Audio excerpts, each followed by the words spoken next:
there are two things. One is the oral history research, which is talking to people. And in fact, during writing my first book, The Long Walk Home, I had realized that when I went looking for research material, there is some stuff which is dry and factual in the books, but all those vivid stories, I had heard whilst growing up, I didn't have. So what I started doing was every trip back to India, and I made some specifically for the purpose of research, I would sit down and talk to women, talk to people, and write, make notes, make copious notes. Because I also realized that these people, that was the last generation which had seen 47, that they would be passing on, and a lot of them have.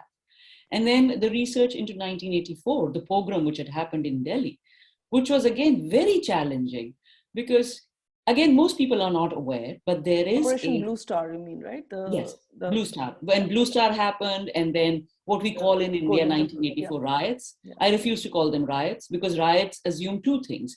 They assume there is premeditated violence on both sides. And in this case, the government.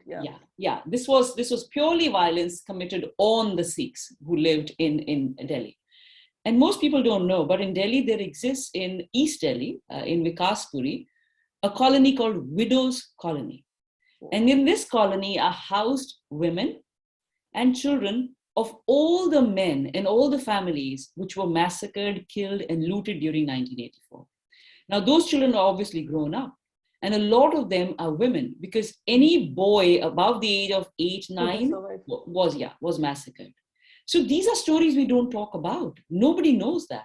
And researching into it was very tough because a lot of these women are traumatized.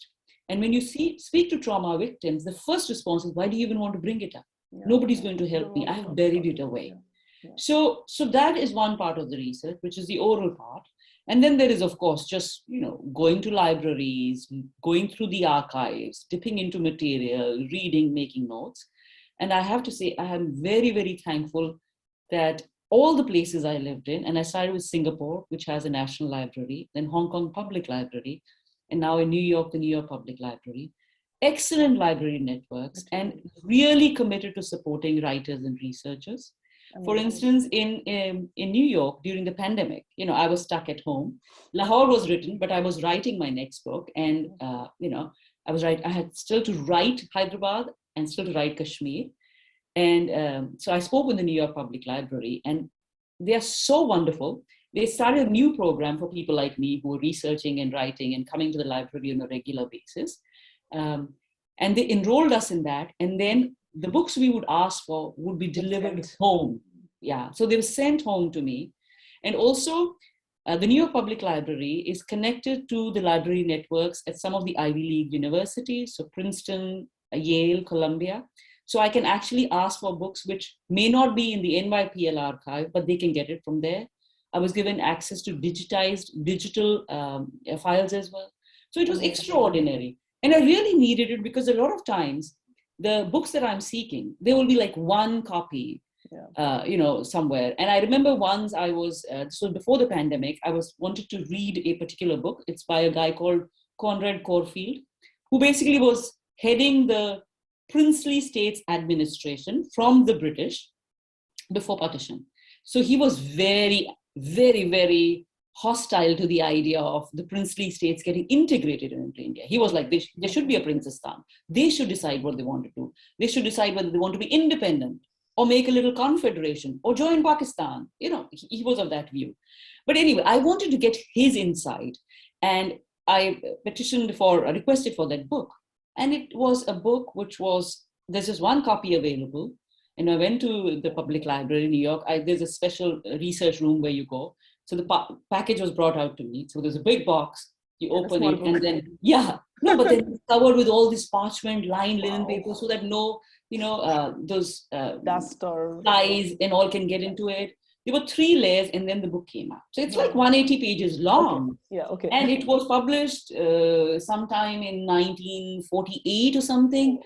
And it's just one copy they have. Wow. So, but otherwise, how do I know what is happening? So my research process is humongous. It's deep. I spend a lot of time over it. But once the research is done, you have to tell a story. It's a narrative, right? People have to. Then it's a fiction. Then it turns into fiction, right?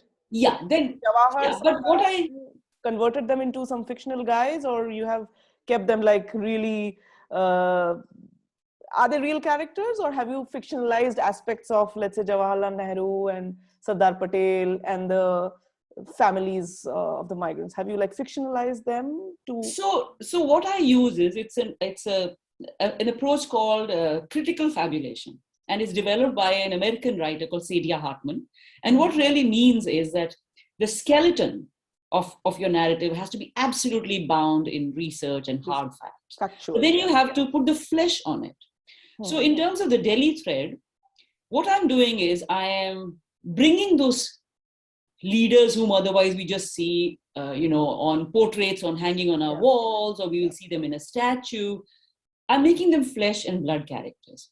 So I'm fictionalizing them in the sense that I'm bringing them alive, but there is nothing that I speak about them or that I have them say or in their relationships, which is not based in fact. Okay. Every single thing is rigorously researched. So I bring Indira Gandhi. She's Hindu there. She's not the formidable Indira Gandhi that we know. Right. But she is Jawaharlal Nehru's young daughter, newly married, with 2 little sons, and she's helping run his home because he's a widower. Still 1948. 48, yes. 48, right? Yes. So, yeah.